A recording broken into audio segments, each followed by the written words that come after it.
শিলিগুড়ি চেকপোস্টের কাছে ইন্দিরা গান্ধী ময়দানে শুরু হয়েছে বৈশাখী মেলা 2025।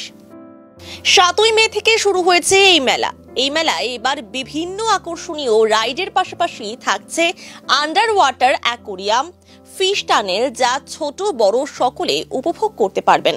মেলায় 150টিরও বেশি আকর্ষণীয় স্টল রয়েছে। আমাদের এখানে শিলিগুড়ি নিউ বৈশাখী মেলা 2025 সকলকে আরো একবার সুস্বাগতম জানিয়ে আমাদের আজকের এই প্রেস মিট আমরা শুরু করছি। এখানে আমার সাথে আছেন বিপ্লব সরকার, উনি হচ্ছে মূল উদ্যোক্তা, আছেন সৌরভ সরকার আছেন, ওনারাই হচ্ছে মূল উদ্যোক্তা এই মেলার। আমি পারমিতা দাশগুপ্ত, আমি এই মেলার শুভাকাঙ্ক্ষী এবং এই মেলার সাথে আমি যুক্ত। আমার সাথে আছেন সম্প্রীতা আচার্য, আমাদের এখানে সঞ্চালনায় প্রত্যেক দিন উনি সহযোগিতা করছেন। আমাদের এই মেলা 7ই মে থেকে শুরু হয়েছে। 7ই মে থেকে এবার চলবে হচ্ছে 22শে জুন পর্যন্ত এই মেলা চলবে। এই মেলা এইবার শিলিগুড়িতে প্রথম ইন্দিরা গান্ধী ময়দানে শিলিগুড়ি নিউ বৈশাখী মেলা 2025 প্রথম হয়েছে। মেলায় রয়েছে রকমারি জিনিস, মানে আমাদের শিলিগুড়ির এবং শিলিগুড়ির আশেপাশে যারা আছেন সকলে মেলায় আসবেন আর পেয়ে যাবেন রকমারি জিনিস, জামা কাপড়, গয়না, হাতের তৈরি জিনিস, আচার রাজস্থান থেকে এসেছে, দিল্লি থেকে এসেছে, শাহরামপুর থেকে এসেছে, এরকম প্রচুর জায়গা থেকে এসেছে মেলায়। এখানে তারা ব্যবসা নিয়ে এসেছেন, বিভিন্ন রকমারি জিনিস নিয়ে এসেছেন। এছাড়াও আমাদের এই মেলায় রয়েছে আমাদের জলপরি রয়েছে, বিশেষ আকর্ষণ রাশিয়া থেকে এসছে, রাশিয়া থেকে আসবেন জলপরি। আমি যদি একটু বিপ্লবদার কাছে যাই যে জলপরিরা কোথা থেকে আসছেন, যদি একটু ওনাদেরকে বলেন। জলপরি যারা খেলাটা দেখাবে তারা রাশিয়ার থেকে আসছে, চারজন মহিলা আসছেন এবং তারা এইবার কিন্তু শিলিগুড়িতে নর্থ বেঙ্গলেই বোধহয় প্রথম, ওয়েস্ট বেঙ্গলে প্রথম আসছে যে জলপরি রাশিয়া থেকে। আর তাছাড়াও আসছে দুবাইয়ের ফিশ টানেল। আমি যদি সৌরভকে একটু বলি এই কথাটা, ওটা আমাদের বিশেষ আকর্ষণ হিসেবে আসছে ফিশ টানেল, যেটা আমাদের বেঙ্গলে সম্ভবত প্রথমবার, নর্থ বেঙ্গলে প্রথমবার। তাহলে বুঝতেই পারছেন, মানে ফিশ টানেল এবং জলপরি রয়েছে, রাইডস রয়েছে, অনেক রকমের রাইডস রয়েছে বাচ্চাদের জন্য, বড়দের জন্য। আর একটু যদি আমরা স্টলের কথাগুলো বলি, সম্প্রীত একটু স্টলের কথাগুলো। স্টল বলতে মূলত হাতের কাজের বিভিন্ন জিনিসের সম্ভার রয়েছে। শান্তিনিকেতনের চামড়ার ব্যাগের কালেকশন আছে, হ্যান্ডলুম কালেকশন আছে, শাড়ি, গয়না, ব্লাউজ, টপ, বিভিন্ন রকম হ্যান্ডমেড জুয়েলারি এবং অর্গানিক প্রসাধনী সামগ্রী, জুতোর কালেকশন, চামড়ার বিভিন্ন রকমারি জুতো, যেগুলো মানে একসময় ভীষণ প্রসিদ্ধ ছিল, মাঝখানে হারিয়ে গেছিল শিল্পের আর কি, হস্তশিল্পের সম্ভার, সেগুলো রয়েছে। বাচ্চাদের জন্য মিকি মাউস, বল বাউন্সি, বেবি জাম্পি, রুম বাইক, বিভিন্ন রাইডস রয়েছে। বড়দের জন্য রয়েছে নাগরদোলনা, টোরা, ড্রাগন, ট্রেন, কলম্বাস নৌকা, এগুলো রয়েছে। আর মূল আকর্ষণ যেটা দিদি বললেন যে এটা উত্তরবঙ্গে বা শিলিগুড়ি বা উত্তরবঙ্গে প্রথমবার নয়, পশ্চিমবঙ্গে প্রথমবার রাশিয়ান জলপরি, এবং উত্তরবঙ্গে প্রথমবার সেটা হচ্ছে দুবাইয়ের ফিশ টানেল, যেটা 20 মে থেকে শুধুমাত্র শিলিগুড়ি নিউ বৈশাখী মেলায় শুরু হবে। আর শিলিগুড়ি নিউ বৈশাখী মেলায় এত কিছু তো শুনলেনই, তাছাড়াও রয়েছে আমাদের রক্তদান শিবির, রয়েছে বসে আঁকো প্রতিযোগিতা। মানে এরকম একটি মেলায় এইভাবে এত কিছুর মধ্যে বসে আঁকো প্রতিযোগিতা এবং রক্তদান শিবির, নিশ্চয়ই এটা সেটা সাংস্কৃতিক অনুষ্ঠান তো রয়েছে। কারণ শিলিগুড়ি নিউ বৈশাখী মেলা যেরকম এখানে ইন্দিরা গান্ধী ময়দানে প্রথমবার হচ্ছে, আর প্রথমবারই আমাদের এই সামনের সপ্তাহ থেকে শুরু হয়ে যাচ্ছে সাংস্কৃতিক অনুষ্ঠান। প্রত্যেক দিন মঞ্চে সোম থেকে শুক্রবার পর্যন্ত সাংস্কৃতিক অনুষ্ঠান থাকবে। আর এখানে নাচ গান, তারপরে কবিতার, এখানে সমস্ত তারা আসবেন, যারা শিল্পীরা আছেন তারা আসবেন, কম্পিটিশন হবে। এইভাবে মানে আশা করছি যে আমাদের এই মেলা একেবারে জমজমাট হয়ে যাবে। পার্কিং সুবিধা কি রাখা রয়েছে? পার্কিং এর জন্য ভীষণ ভালো ব্যবস্থা রয়েছে, ভলেন্টিয়ার্সরা রয়েছে, এবং সবচেয়ে বড় বিষয় মেলার চারিদিক থেকে সিসিটিভি দ্বারা একদম সুরক্ষিত রয়েছে। মেলার পরিবেশ যাতে কোনোভাবে বিঘ্নিত না হয় তা আমরা সবসময় দেখছি। পুলিশ প্রশাসনও আমাদের সাথে রয়েছে। 2000 গাড়ি পার্কিং, 150টা স্টল রয়েছে মোটামুটি আমাদের এখানে। প্রবেশ মূল্য মাত্র 10 টাকা। কত তারিখ পর্যন্ত চলবে? 22শে জুন পর্যন্ত চলবে, থেকে 9:30 300 টাকা হচ্ছে। তারিখ থেকে স্টার্ট 20 মে 20 মে থেকে। আর ওই অ্যাকোরিয়ামটা অ্যাকোরিয়াম মানে এটা কি পুরো একদম এন্ড পর্যন্ত থাকবে? না, এন্ড পর্যন্ত না, আমাদের 80 ফিটের টানেলটা আছে আমাদের। না ওটা এন্ড এন্ড পর্যন্ত থাকবে, পর্যন্ত 22 জুন পর্যন্ত থাকবে। মেলার টাইমিং এ ওটার মধ্যে আলাদা প্রবেশ মূল্য আছে, ওটা আমরা পরবর্তীতে জানাবো। পরবর্তীতে চিন্তা মানে 20 তারিখে শুরু হবে, তো সেটা তার আগে জানিয়ে দেওয়া হবে। আর যেখানে রক্তদান শিবির এবং বসে আঁকো প্রতিযোগিতা, এইগুলো আমরা জানিয়ে দেব যে কবে কোনটা হচ্ছে। হ্যাঁ, অবশ্যই সুবিধা বেশি। দাদা যেরকম বললেন যে পার্কিং এর 2000 গাড়ির পার্কিং এর সুবিধা রয়েছে, যেটা এই ইন্দিরা গান্ধী ময়দানে প্রথমবার শিলিগুড়ি নিউ বৈশাখী মেলায় এটা একটা সত্যি খুবই সুবিধে। পার্কিংটা একটা দরকার, যেখানে শিলিগুড়ির বিভিন্ন প্রান্ত থেকে মানুষরা আসবেন, কাজে পার্কিং এর এই সুবিধের জন্যই আমাদের মেলা মনে হচ্ছে যে যেটা সাফল্য লাভ করবে সেটাও একটা কারণ।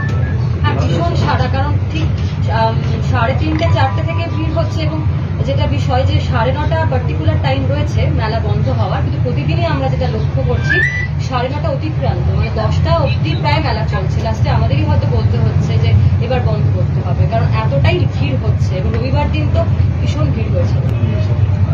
সব রকম ব্যবস্থা রয়েছে, ফার্স্ট এড থেকে শুরু করে যা যা ব্যবস্থা নেওয়া যায় বা সম্ভব সবটাই আমরা চেষ্টা করছি। ফায়ার এক্সটিংগুইশার রয়েছে, সিসি টিভি রয়েছে, মেলাটা জুড়ে রয়েছে। 50 জন ভলেন্টিয়ার রয়েছে, আর প্রশাসন তো পাশে আছে। 19 দফা দাবির ভিত্তিতে জেলা সদর রায়গঞ্জের ডিআই অফিস চত্বরে নিখিল বঙ্গ শিক্ষক সমিতির উত্তর দিনাজপুর জেলা শাখার উদ্যোগে অনুষ্ঠিত হল অবস্থান বিক্ষোভ ও ডেপুটেশন কর্মসূচি।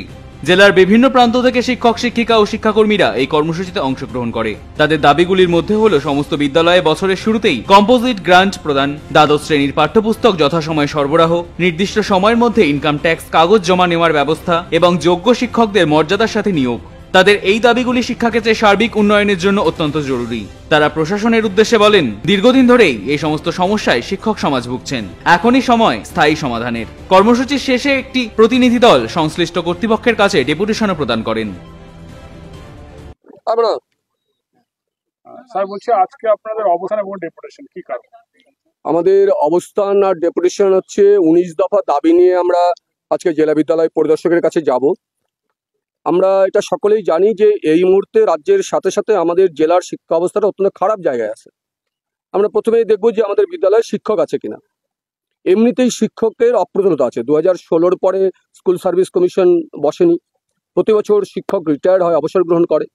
আবার হচ্ছে সুপ্রিম কোর্টের একটা রায়ের ফলে 3রা এপ্রিল 2025 25,752 জন যে চাকরি হারালো, তার মধ্যে 850 মতো আমাদের জেলার শিক্ষক শিক্ষিকা শিক্ষাকর্মী আছেন।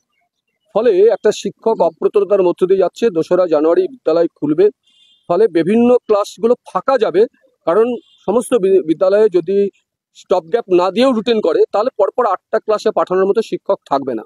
ফলে সেই ব্যবস্থা যাতে নিশ্চিতকরণ হয় আর আমাদের স্নেহের ছাত্রছাত্রী যাতে শিক্ষা থেকে বঞ্চিত না হয় সেটা দেখতে হবে। আমরা লক্ষ্য করলাম 8ই সেপ্টেম্বর থেকে উচ্চ মাধ্যমিকের চূড়ান্ত পরীক্ষা, কারণ সেমিস্টারের মধ্য দিয়ে হবে, ফলে প্রতিটা পরীক্ষায় চূড়ান্ত পরীক্ষা। 8ই সেপ্টেম্বর থেকে পরীক্ষা শুরু হবে, অথচ তারা পাঠ্যপুস্তক এখনো বিদ্যালয়ে পৌঁছয়নি, যা তারা 2রা জানুয়ারি থেকে পেতে পারে। প্রতিদিন সিলেবাসের পরিবর্তন হচ্ছে, ফলে প্রথমে যে বইটা ছাপানো হয়েছিল সেই বইটার আর কোনো সংশোধন হচ্ছে না বা ডিউ পার্ট বেরোচ্ছে না, পিডিএফ আকারে পাঠিয়ে দিতে হচ্ছে। টিচারদের কাছে সেটা পিডিএফ যাচ্ছে, সেই পিডিএফ থেকে তাদের পড়তে হবে, এরকম বলা হচ্ছে। নতুন নতুন সিলেবাস হচ্ছে উচ্চ মাধ্যমিক স্তরে, কিন্তু অনলাইন প্রশিক্ষণ ছাড়া অফলাইন কোনো প্রশিক্ষণ হচ্ছে না। আজকের আমাদের দাবি থাকছে যে অফলাইন প্রশিক্ষণ করতে হবে। একটা সময় ছিল যখন আমরা কেআরপি তৈরি করতাম, এমআরপি তৈরি করতাম, তারপরে স্থানীয় ভিত্তিতে কিছু রিসোর্স পার্সন তৈরি করতাম, যারা বিদ্যালয় স্তরের সমস্ত শিক্ষক শিক্ষিকাদের মধ্যে এই প্রশিক্ষণ ব্যবস্থা চালু করতে পেরেছিল। ফলে কিভাবে নতুন নতুন সিলেবাসের পঠন পাঠন হবে সেটা সুন্দরভাবে সম্পন্ন হতো, ফলে ছাত্রদের পক্ষেও সুবিধা হতো, শিক্ষকদের পক্ষেও পড়াতে বা মূল্যায়ন করতে সুবিধা হতো। কিন্তু সেই ব্যবস্থাটা নষ্ট হতে চলেছে, সেটা যাতে আবার পুনরুজ্জীবিত হয় সেটা আজকে আমাদের ডেপুটেশনের মধ্যে থাকবে। আমাদের আজকের ডেপুটেশনের মধ্যে থাকবে ইনকাম ট্যাক্স, একটা খুব গুরুত্বপূর্ণ বিষয়। সরকার চলে এইটার মধ্য দিয়ে, কিন্তু আমরা কি লক্ষ্য করছি যে জুন মাসে রিটার্ন জমা দিতে হবে, অথচ পোর্টালে শো করছে না যে কত টাকা আমার ট্যাক্স ডিডাকশন হয়েছে। এটা হচ্ছে এই দপ্তরের গাফিলতির জন্য হচ্ছে। বেশি টাকা বছর 3-4 ধরে দেওয়া আছে, সেই টাকাগুলো ফেরত দেওয়া হচ্ছে না। ইসলামপুরের এসআই অফিসে বই চুরি গেল 3-4 বছর হতে চললো, তার কোনো তদন্ত করবার জন্য বিভাগীয় তদন্ত কমিশন তৈরি করা হলো না। তাহলে এই যে প্রশ্রয় দেওয়া দুর্নীতিকে, এই কাজগুলো থেকে যাতে জেলা বিদ্যালয় পরিদর্শক দপ্তর দূরে থাকে, এবং ড্রপ আউট একটা বড় সমস্যা, যা সবসময় পোর্টালে দেখা দিবে না, কারণ এক শ্রেণী থেকে আরেক শ্রেণীতে যখন ওঠে তখন তার নামটা এমনি উঠে যায়, কিন্তু বাস্তবিক পক্ষে তারা হচ্ছে ড্রপ আউট হয়ে যাচ্ছে। বিদ্যালয়গুলো থেকে প্রকৃত তথ্য নিয়ে সেই ড্রপ আউট সুরাহা করবার জন্য যা যা করণীয় দরকার, আমরা কিছু সাজেশন আজকে রাখবো জেলা বিদ্যালয় পরিদর্শকের কাছে, তার ভিত্তিতে তিনি যাতে এই কাজ করতে পারেন। আমরা পেনশনের যে ওটিপি, এটা আজকে আমাদের এর মধ্যে আছে। এটা একটা, যখন মানুষ রিটায়ার করে, কোনো শিক্ষক শিক্ষিকা শিক্ষাকর্মী 1 বছর আগে তার এই ওটিপিটা আসার কথা, 364 দিনের দিন তার আসার কথা রিটায়ারমেন্টের আগে, কিন্তু যারা অগাস্টে রিটায়ার করবে, যারা সেপ্টেম্বরে রিটায়ার করবে, এরকম প্রচুর শিক্ষক শিক্ষিকা শিক্ষাকর্মী আছেন যাদের সেই ওটিপি এখনো পর্যন্ত আসছে না। আমরা গত পরশুদিন কেন্দ্রীয়ভাবে বিকাশ ভবনে এই ডেপুটেশন দিয়েছি, আজকে আমরা জেলা বিদ্যালয় পরিদর্শকের কাছে এই ডেপুটেশনে রাখবো এই বিষয়টা, যাতে অন্তপক্ষে এতদিন যিনি সার্ভিসটা দিয়ে এলেন তাকে যাতে কোনো রকম দুশ্চিন্তা করতে না পারে, নিশ্চিতভাবে তিনি যাতে তার পেনশনটা ফাইল করতে পারেন এবং অবসর গ্রহণ সময় তিনি যাতে পিপিও পেতে পারেন। এরকম কতগুলো দাবি নিয়ে 19 দফা দাবির ভিত্তিতে আজকে আমরা ডেপুটেশন দেবো। যদি তিনি আমাদের সঙ্গে সৌহার্দ্যপূর্ণ আলোচনায় মীমাংসার পথ না দেখাতে পারেন, তাহলে আজকে আমরা শুধুমাত্র একটা ছোট পরিসরে, জেলাতে আমাদের যা সংগঠন আছে, তার যে স্ট্রাকচার আছে জোন ভিত্তিক, আমরা একটা কোটা বলে দিয়েছিলাম যে এই কোটায় তারা উপস্থিত হবে। যদি আজকের আলোচনা ভালো হয় তাহলে একরকম কথা হবে, যদি আলোচনা ভালো না হয় তাহলে আমরা এখানে ফিরে এসে আবার বলবো যে পরবর্তীতে আমাদের যে আন্দোলন হবে তখন কোনো জোনাল কমিটিকে কোনো কোটা বলা হবে না, আমাদের যা সদস্য আছে সকলের কাছে মুক্ত আহ্বান থাকবে। তার জন্য যদি ডিআই অফিসকে অচল করে দিতে হয়, আমাদের স্নেহের ছাত্রছাত্রীদের স্বার্থে, অভিভাবকদের স্বার্থে সেই পথে আমাদের অগ্রসর হতে হবে। মদের দোকান খোলার প্রতিবাদে আন্দোলনে গ্রামের মহিলারা, সকাল থেকে দফায় দফায় আন্দোলনের অঙ্গ হিসেবে শুক্রবার সকালে মালদার বামনগোলা ব্লকের মদনাবতী গ্রাম পঞ্চায়েতের উত্তর নয়াপাড়া এলাকার বাসিন্দারা প্রথমে মালদা নালাগোলা রাজ্য সড়ক অবরোধ করে বিক্ষোভ দেখান। প্রায় কয়েক ঘন্টা ধরে চলে এই বিক্ষোভ। ঘটনাস্থলে ছুটে আসতে হয় পুলিশ এবং আবগারি দপ্তরকে। তাদের আশ্বাসে অবরোধ উঠলেও আন্দোলন থেকে পিছু হটে আসেনি গ্রামের মহিলারা। অবিলম্বে সংশ্লিষ্ট এলাকার মন্দির সংলগ্ন সেই মদের দোকান খোলার প্রতিবাদ জানিয়ে এদিনই মালদা জেলার শাসকের দ্বারস্থ হন গ্রামের মহিলারা। জেলা শাসকের দপ্তরের সামনে জমায়েত হয়ে একটি ডেপুটেশন তুলে দেয় গ্রামের মহিলারা। মদের দোকান হলে আপনাদের কি সমস্যা হবে? আমাদের সমস্যা, আমরা মেয়ে ছেলে, ওখানে আমাদের ঘনবসতি আছে, ওখানে আমাদের চলাফেরা, বাচ্চা কাচ্চা নিয়ে সব রকম সমস্যা। আর আমাদের ওখানে জলের ব্যবস্থা খুব কম, ডাঙ্গি জায়গা, একটাই মাত্র আমাদের পুকুর আছে ওখানে, সেই পুকুরে আমরা সবাই ওখানে ব্যবহার করি। এবার মদের শোরুমের পিছনে পুকুরটা, ওখানে তো আমরা জলটা কোনো মতে ব্যবহার করতে পারছি না, এবং আমাদের রাত সবসময় আমাদের চলতে হচ্ছে মেন রোডের সঙ্গে। আমরা আশ্রম, আমাদের কোনো সময় মনে হচ্ছে আমরা চানাফিরে যাই, একটু বসি আশ্রম পূজা দিতে যাই, কিন্তু সেই সব নানান কারণে এবার তারপরেও ওই জায়গাতে এমনি যত মদের বোতল বা হাবিজাবি এখন যে রাখছে, অসুবিধা এমনিতেই হচ্ছে। তারপরেও যদি এরকম অবস্থায় দাঁড়ায় তাহলে আমাদের অবস্থাটা কোথায় যাবে? প্রশাসনকে জানাননি? প্রশাসনকে জানানো হয়েছে এর আগে। কি বলছে প্রশাসন? তখন তো কোনো ব্যবস্থা নিলে তো আজকে মদটা ঢুকাতে পারতো না, কালকে হয়তো নেয়নি প্রশাসন। তার জন্য আমরা সকলে পথ অবরোধ করছি যে আমাদের কাছে প্রশাসন আসুক, তাদেরকে আমাদের যেটা মনের আক্ষেপ আছে তাদেরকে আমরা জানাই। এবার সকালবেলা আমাদের অপরাধ করে আমাদের যে নালাগুলা ফাঁড়ির পুলিশ তারা গেছিলেন। আজকে এখন কোথায় এসেছেন? আমরা আসছি মালদা। কোথায়?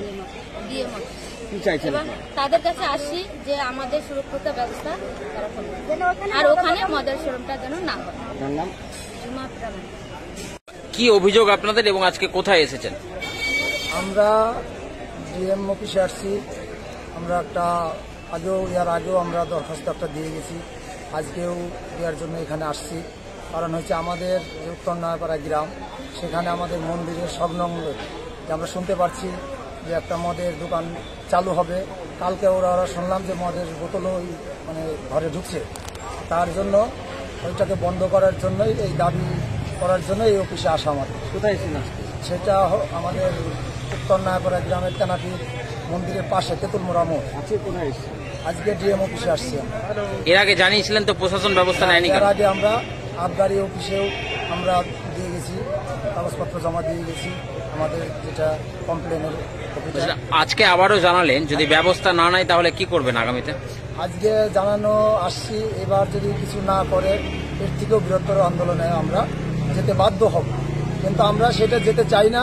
প্রশাসনের কাছে আমাদের অনুরোধ থাকবে যাতে আমাদের দিকে একটু চিন্তা ভাবনা করে যাতে এটা না হয়, অন্য কোথাও যাতে হয় সেটা ব্যবস্থা প্রশাসন করুক, তাতে আমাদের কোনো অসুবিধা নাই, কিন্তু আমাদের ওইখানে মন্দিরের পাশে আমরা করতে দেব না। মদের দোকান হলে আপনাদের কি সমস্যা হবে? সমস্যা বলতে ওখানে এই যে আমাদের যারা গ্রামবাসী আরো মেয়ে ছেলেরা আসছে ওনাদের অভিযোগটা ওনাদের কাছে শুনে। ঠিক আছে, আপনার নাম? আমার নাম অলোক বিশ্বাস। ভালোবাসা মোড় থেকে ভোলা মোড় পর্যন্ত রাস্তার বেহাল দশা, মেরামতের দাবিতে পথ অবরোধের শামিল বাসিন্দারা। ডাবগ্রাম ফুলবাড়ি বিধানসভার অন্তর্গত ফুলবাড়ি 1 নম্বর গ্রাম পঞ্চায়েত এলাকার ভালোবাসা মোড় থেকে ভোলা মোড় পর্যন্ত রাস্তার বেহাল দশায় চরম ভোগান্তির শিকার স্থানীয় মানুষজন। চলাচলের রাস্তাটি কার্যত পরিণত হয়েছে একটি পুকুরে। খানাখন্দে ভরা রাস্তায় একাধিক জায়গায় হাঁটু সমান জল জমে রয়েছে। বর্ষা শুরু হতে না হতেই রাস্তার পরিস্থিতি আরও খারাপের দিকে মোড় নিয়েছে। দীর্ঘদিন ধরে রাস্তাটি সংস্কার না হওয়ায় ক্ষোভে ফুলছেন এলাকাবাসীরা। পঞ্চায়েত অফিসে একাধিকবার অভিযোগ জানিয়েও কোনো সুরাহা হয়নি বলে অভিযোগ স্থানীয়দের। অবশেষে বৃহস্পতিবার সকাল থেকে রাস্তায় নেমে বিক্ষোভ দেখান স্থানীয় বাসিন্দারা। পথ অবরোধ করে বিক্ষোভ দেখান তারা। বিক্ষোভের জেরে বন্ধ হয়ে যায় যান চলাচল। খবর পেয়ে ঘটনাস্থলে ছুটে আসে নিউ জলপাইগুড়ি থানার পুলিশ বাহিনী ও পঞ্চায়েত সমিতির কর্মাধ্যক্ষ পথলাল রায়। তাদের আশ্বাসে অবশেষে অবরোধ প্রত্যাহার করেন স্থানীয়রা। তবে আন্দোলনকারীরা জানিয়েছেন যদি আগামী দিনে রাস্তার সংস্কার না হয় তবে তারা আরও বৃহত্তর আন্দোলনে নামতে বাধ্য হবেন। জানাইছি, এখানে পঞ্চায়েতকে জানাইছি, প্রধানকে জানাইছি লিখিত দিতে। আমরা লিখিত দিয়ে আসছি, লিখিত দিতে বলছে, লিখিত দিয়ে আসছি, অঞ্চলে দিয়ে আসছি প্রধানের হাতে। আমাদের কাজ হলো 1 নম্বর ড্রেন, 2 নম্বরের রাস্তা। বাচ্চা কাচ্চা নিয়ে থাকতে পারি না, স্কুলে বাচ্চাকে টোটোতে পর্যন্ত কুলে করে নিয়ে আসতে হয়। 12 বছরের বাচ্চা কুলে নিয়ে আসা যায়? কালকে তো আমি টোটো অ্যাক্সিডেন্ট করতাম আল্ট্রাসোনোগ্রাফি করতে গিয়ে। মানুষ বাস করে তো রাস্তায়, এই ব্লকটা না করলে তো আমরা এই জিনিসটা পাইতাম না। যদি ব্লক করে দেখি এখন কি পাই, কতক্ষণ ব্লক করে রাখবো। এখন যদি স্যাররা বলতেছে এখন কি ডিসিশন দিচ্ছে তারপর আমরা করবো। রাস্তার অবস্থা বেহাল অবস্থা, কাকে বলতে যাবেন, যাকে বলতে যাবেন কেউ কথা শুনে নাই। সব বেকার এসব বলা, চোখ দিয়ে শুধু দেখা আর নিজেদের এই রাস্তার মধ্যে যত দুর্ভোগ আমাদের কি বলবো। রাস্তাঘাটের অবস্থা জল জমে গেছে, দুনিয়ার রাস্তা একদম শিবাবেলা থেকে আপনি ভোলামো পর্যন্ত গোটা রাস্তা ভাঙা। দুনিয়ার বাইরে ট্রাক ডাম্পার এসে রাস্তা ভেঙে গুঁড়া করে দিচ্ছে। এই কাকে বলতে যাবেন, সব দেখতেছে, সবাই জানে, সবাই দেখতেছে। চোখ না 100 বার এটাকে বিরোধিতা করবো, কোনো সমর্থন নাই। 100 বার হ্যাঁ, কেন হবে এটা? হচ্ছে তো সবাই। আমার বাড়ির সামনে ভাঙা রাস্তা, আমার ঘরের গেটের সামনে রাস্তা ভেঙে গেছে। আর কি বলবো বলে। ভালোবাসা। আমার নাম সঞ্জয় ভদ্র। দেখুন, রাস্তার অবস্থা তো খুবই করণীয়, কারণ মানে দুরবস্থা। এটা প্রত্যেক বছরই এরকম অবস্থা হয়। গতবারও অনেক মানে জায়গায় এরকম হয়েছিল। একটা কিছুদিন পরে এটা এই রাস্তাটা পুকুরের আকার ধারণ করবে। একটা টোটো, বাইক, মানে এসব ছোট গাড়ি যেতেই পারে না। মানে প্রায় দুর্ঘটনা ঘটে। এটা প্রায় 4-5 বছর থেকে এই ঘটনাটা হচ্ছে। ইদানিং লাস্ট 2-3 বছরে মানে অবস্থা আরো বেশি খারাপ। আজকে সাধারণ মানুষ এখন পথ অবরোধ করছে, কারণ এটা নিয়ে আমাকেও এখানে মানুষ জানিয়েছে, আমিও অঞ্চলে জানিয়েছি। অনেক গত বছর থেকে আমি এই রাস্তা নিয়ে অঞ্চলে কমপ্লেন করে যাচ্ছি। এখন প্রধান কোনো অ্যাকশন নিচ্ছে না। ওনারা বলছে এখানে জেলা পরিষদ থেকে এটা করা হবে। তো এখন ওনারা জেলা পরিষদে জানাবে, তো এখন ওনারা জানাচ্ছে কোনো অ্যাকশন নিচ্ছে না সঠিক। হ্যাঁ, গত বছর একটু আগেই একটা বিশাল পুকুরের আকার ধারণ করেছিল। অনেকবার বলার পরেও শেষের দিকে প্রায় কিছু বেড মিশালের ব্যবস্থা করা হয়েছে মেরামতে, তারপরে থেকে এরকমই চলছে। এখান থেকে প্রায় ভোলা মোড় থেকে শুরু করে প্রায় ভালোবাসা মোড় পর্যন্ত সম্পূর্ণ রাস্তায় এই অবস্থা। মানে কেউ যে হেঁটে যাওয়ার মতো ব্যবস্থা নেই। আমার নাম দয়াল রায়, জামুনিপিটা এলাকার পঞ্চায়েত। না, আমাদের এখানে বাসিন্দাদের দাবি সঠিক। রাস্তাটা দীর্ঘদিন ধরে মোটামুটি বর্ষাকালিক হয়ে গেল, পুরো অকেজের মতো হয়ে গেছে। মানে ভালো মতো গাড়ি ঘোড়া চলতে পারে না, এবং যাতায়াতও ঠিকমতো করা যায় না। মানে এই বর্ষার দিনে আসলো, এই বর্ষার সময় আবার জঘন্য হয়ে যাবে রাস্তাটা। তো এই বিষয় নিয়ে আমরা আমাদের পঞ্চায়েত পুলিশ আসলেন, পুলিশ এসে সবাইকে বুঝাইলেন এবং আমরা যে প্রতিনিধি আমরা এই ব্যাপারটা নিয়ে জেলা পরিষদ এবং এসডিজি সব জায়গায় জানানো হয়েছে।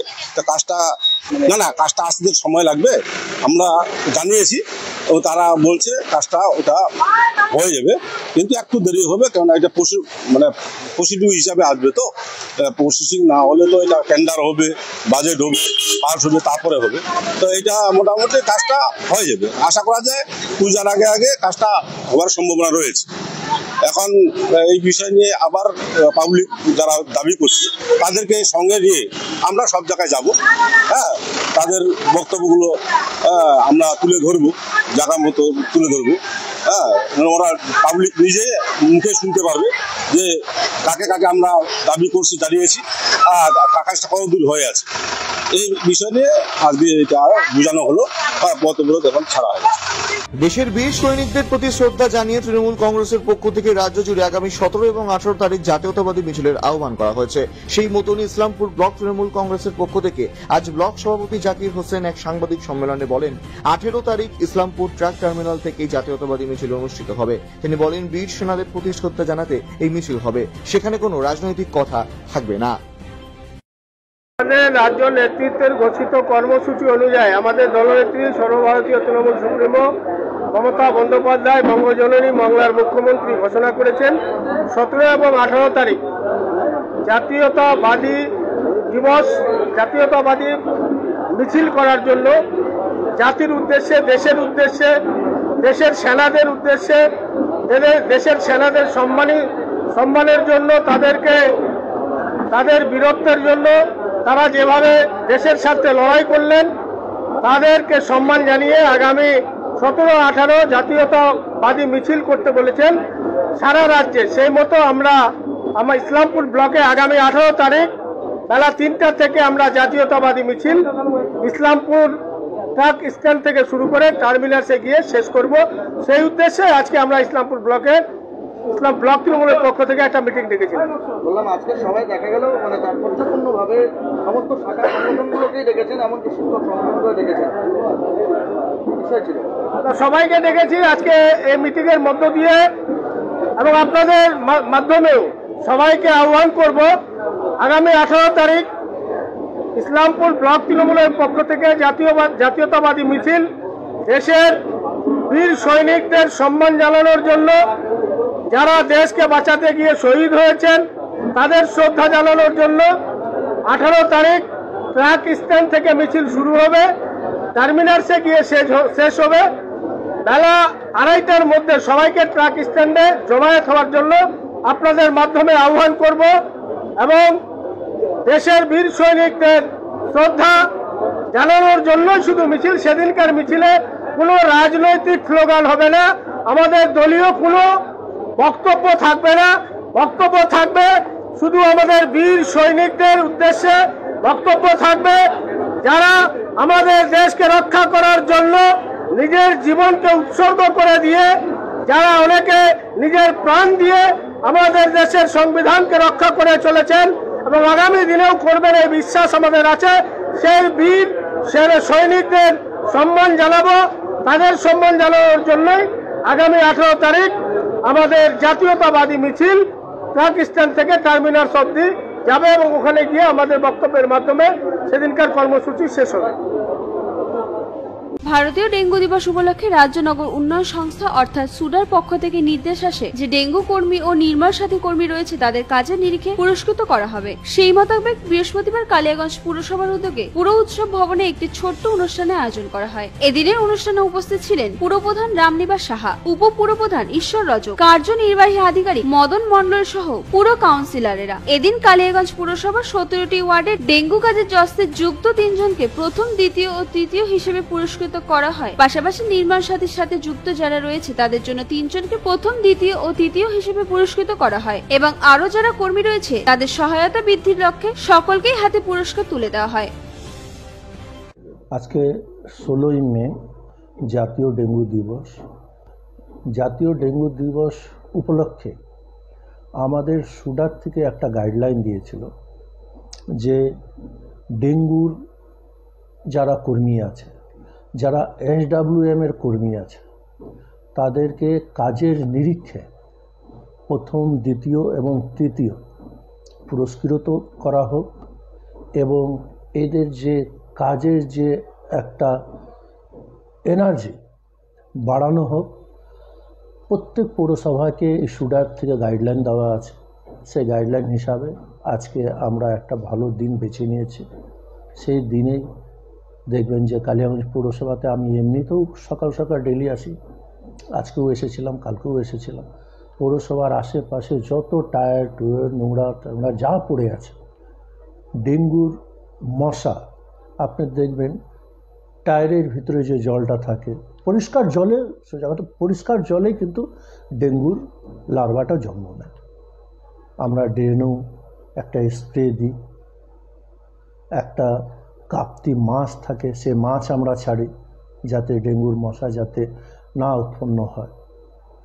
আর SWM এর মাধ্যমে নির্মল সাথী যেটা আছে আমাদের, প্রত্যেকটা ভ্যানের সাথে আমাদের দেখবেন কোনো ওয়ার্ডে একটা, কোনো ওয়ার্ডে দুটো নির্মল সাথীরা যায়, যাতে প্রত্যেক বাড়িতে যাতে পচনশীল, অপচনশীল নোংরা প্রত্যেক ভ্যানের মধ্যে দেয়। ওদেরকে মাইকিংও দেওয়া হয়েছে এবং তার পরিপ্রেক্ষিতে ওরা খুব সুন্দর কাজও করে চলেছে, প্রত্যেক বাড়ির সাথে ভালো একটা সম্পর্ক রেখে চলেছে। সেই হিসাবে আমরা সব দিক থেকে বিবেচনা করে যে প্রথম, দ্বিতীয়, তৃতীয় ওনাদেরকে তো আমরা পুরস্কৃত করেছি, বাদ বাকি আমাদের যত স্টাফ আছে সবাইকে একটা সম্মান দিয়েছে, যাতে ভবিষ্যতে ওনারাও ভালো কাজ করে যাতে প্রথম, দ্বিতীয়, তৃতীয় স্থানের আধিকারিক হতে পারে। অবৈধ চোলাই মদের বিরুদ্ধে অভিযানে নামলো বেলাকোবা ফাঁড়ির পুলিশ। অভিযানে 350 লিটার অবৈধ চোলাই মদ নষ্ট করা হয়।